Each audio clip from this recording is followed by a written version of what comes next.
Paz do Senhor, meu amado, bem-vindo de volta à nossa escola bíblica.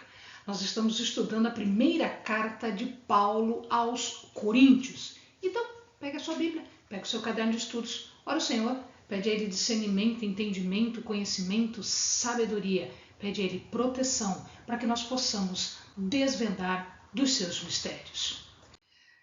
Nós já estamos no capítulo 10, estamos na metade do livro, do 1 Coríntios, e aqui nós continuamos a falar de uma parte importante que Paulo leva aí do capítulo 8, 9, 10 e 11, 4 capítulos, 25% da sua carta, falando da parte de idolatria, da alimentação e da parte da idolatria. Então, vamos ver o capítulo 10.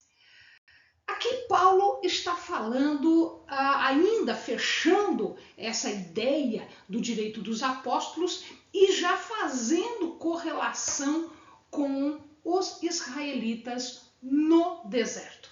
Então ele leva em consideração isso, ele relembra os gregos a respeito da história de Israel.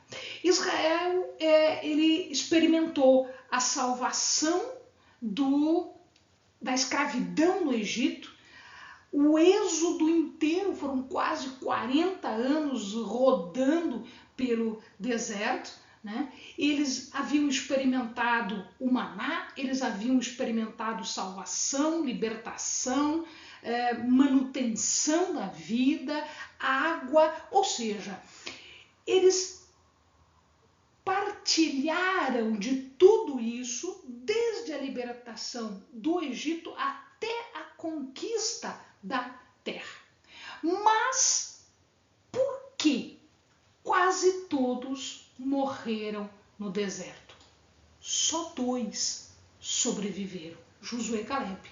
Só eles é que ficaram, daqueles que eram adultos no deserto, só os 2 entraram na terra. Por quê? Porque, apesar de tudo isso, de tudo que eles viveram, do maná, da água, de toda a questão sobrenatural, auxílio, fortaleza, por quê? Porque eles estavam arrogantes de uma posição. O que aconteceu no deserto foi uma libertação, o sinal maravilhoso do poder e do amor e da misericórdia de Deus para com o seu povo. Tudo que aconteceu no deserto foi aliado a um Cristo, porque ele fala textualmente, beberam da rocha, e a rocha era Cristo. Então, ele fala isso, né? Verso 4. Beberam da mesma bebida espiritual, pois bebiam da pedra espiritual que os seguia.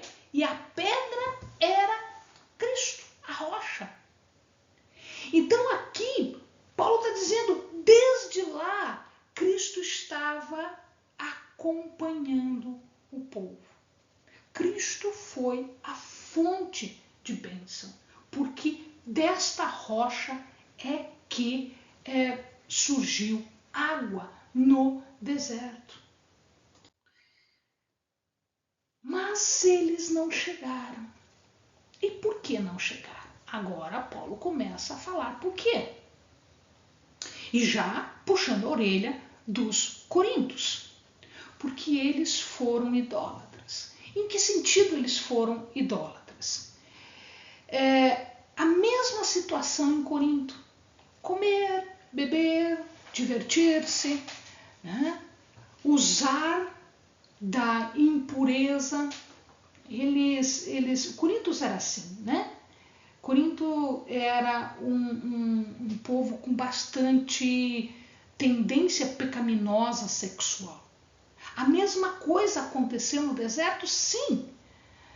O amado lembra a passagem de Números 25, quando o povo estava prestes a entrar na terra, nas campinas de Moabe, o que o povo fez? Se prostituiu com as filhas dos moabitas em Baal-peor.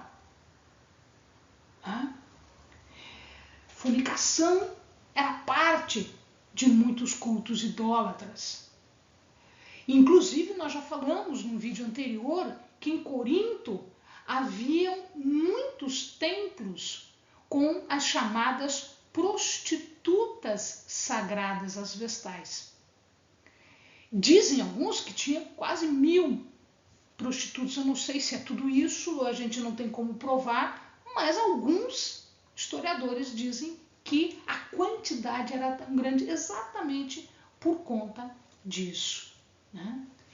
E além disso, o povo tentou a Deus, provou a Deus várias vezes, como em Números 21, quando eles tentaram a Deus, eles provocaram o Senhor de uma tal maneira que o Senhor mandou serpentes ardentes para destruir o povo, para matar o povo. Não satisfeitos, a cada pouco eles murmuravam, eles se queixavam. Veja, Números 14, Números 16. Nós vamos ter, de tempos em tempos, murmurações, queixas, reclamações. Eles tentavam ao Senhor.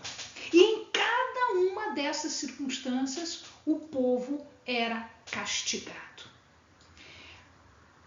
Em Números 16, por exemplo, na revolta de Coré, fez com que a terra se abrisse e tragasse todos os revoltosos inferno adentro.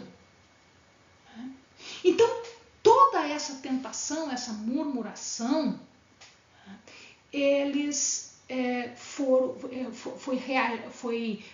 provocou uma reação do Senhor, o Senhor reagiu de forma a puni-los.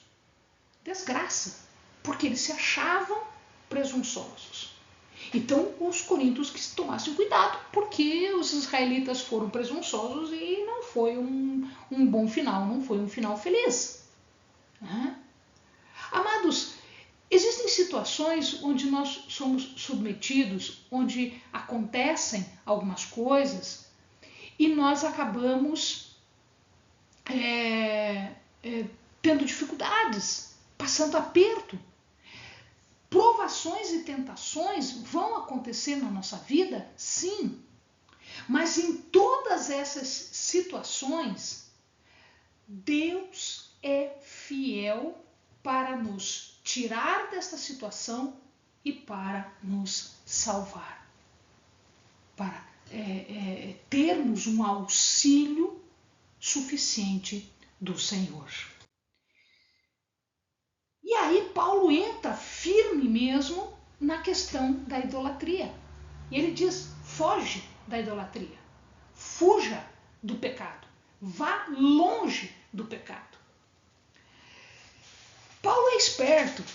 E ele sabe que os coríntios, eles se orgulhavam muito da sua sabedoria, do seu conhecimento, filosofia, não sei o quê.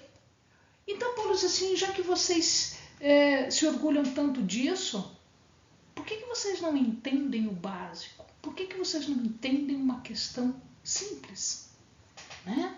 Aqui, na verdade, o que nós temos é uma situação de que o Senhor, ele tem um relacionamento e ele cria uma nova aliança, fora essa aliança que aconteceu no Sinai, essa aliança que ocorreu antes de toda essa caminhada pelo deserto. Fora essa aliança, Deus nos trouxe uma outra aliança. Uma aliança no cálice e uma aliança no pão.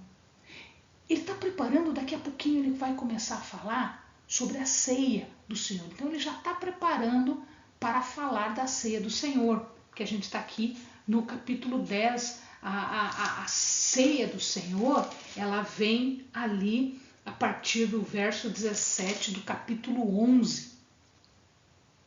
Então ele diz assim, olha,